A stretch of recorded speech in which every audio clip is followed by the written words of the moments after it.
Assalamualaikum.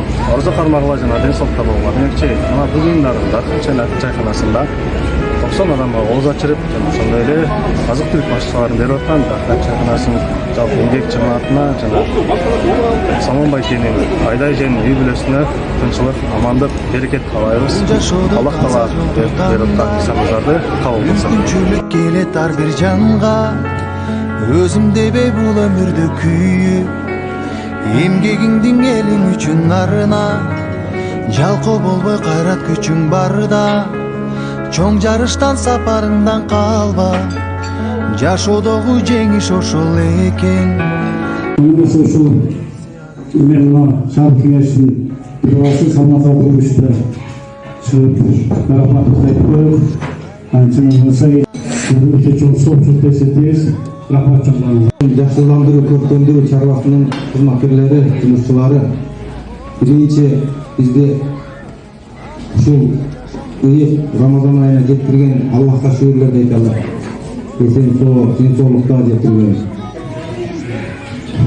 Туткан орозоңуздар, кылган ибадаттарыңыздардын баарын ушул улуу ыйык Рамазан айында Аллахым өзү кабыл кылсын.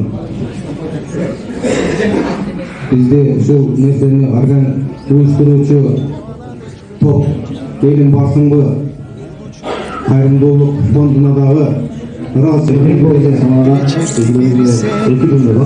Өзөгүсүң жаңы күндүн дайым жашагысы келгендей сен жүрүсөң.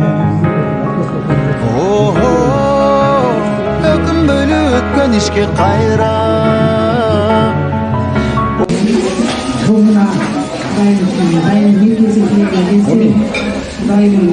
Allah'ın şu anda orada Türkiye işine iyi üreticiler ders olarak varlığına oyuncular bir şey geliyor.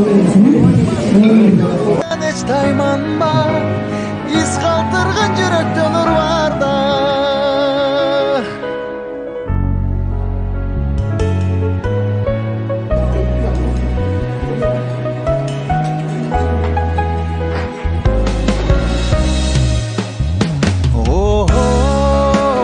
Öküm bölü ötkön işke kayra